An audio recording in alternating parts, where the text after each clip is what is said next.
Terdapat sebuah data, ini datanya, sudah diketahui sum of square-nya, min-nya. Lalu dari data ini kita diminta untuk apakah X1 dan X2 dapat memprediksi Y. Untuk dapat mengetahui hal tersebut, kita menggunakan multiple regression. Namun sebelum masuk ke step untuk menentukan ingin menolak atau menggagal menolak hipotesis, kita harus menghitung preliminary calculation terlebih dahulu. Kita akan menghitung B dan nilai A. Tapi karena ada 2X, kita akan menghitung 2B. Rumusnya adalah seperti ini. Kita masukkan angka-angkanya ke dalam rumus. Yang ini SPX1Y dikali dengan SSX2 dikurang SPX1X2 dikali SPX2Y dibagi dengan SSX1 dikali dengan SSX2 lalu baru dikurang dengan SPX1X2 kuadrat. Kita masukkan angka-angkanya dari data yang sudah ada, lalu kita dapatkan hasilnya. Untuk yang B2 juga sama, kita masukkan rumusnya SPX2Y, SX1, kalau ini X1, yang untuk B2 ini X1, kalau untuk B1 X2. Tapi kalau untuk yang B1 ini SPX1Y, kalau ini SPX2Y. Kita masukkan rumusnya dan kita dapatkan hasilnya minus 0,048. Lalu setelah sudah menghitung nilai B, kita akan menghitung nilai A. Kita menghitung nilai B dulu karena di dalam A terdapat B, sehingga kita harus mengetahui B-nya terlebih dahulu. Kita melihat min dari Y. Di sini ada datanya, min dari Y sama dengan 4.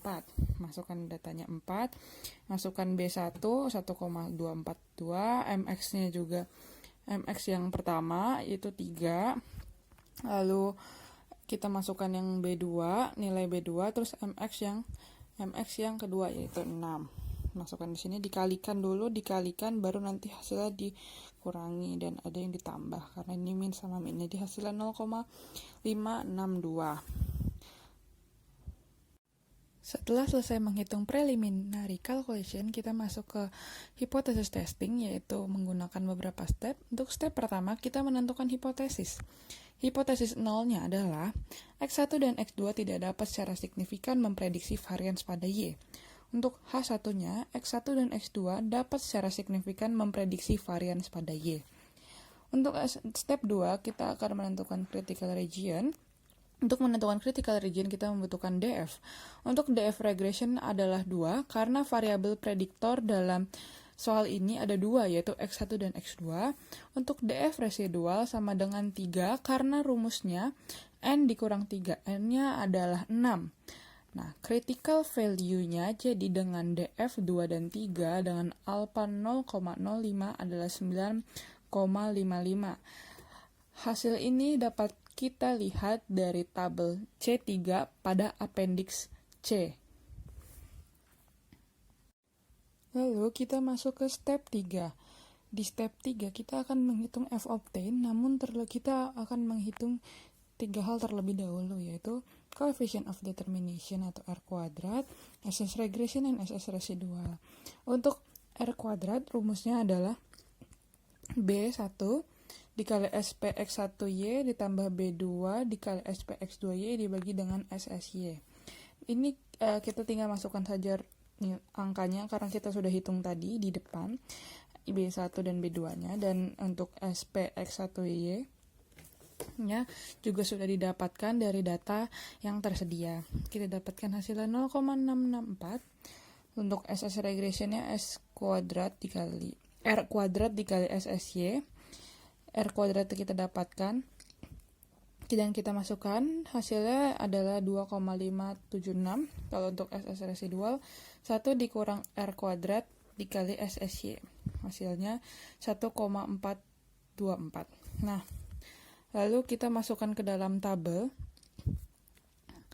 kita masukkan regresinya, residual, dan total. Untuk SS regressionnya kita masukkan 22,576, residualnya juga, dan totalnya kita tambahkan semua, yaitu 34.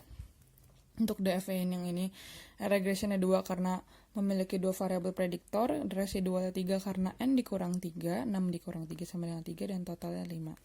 MS didapatkan dari SS dibagi dengan DF.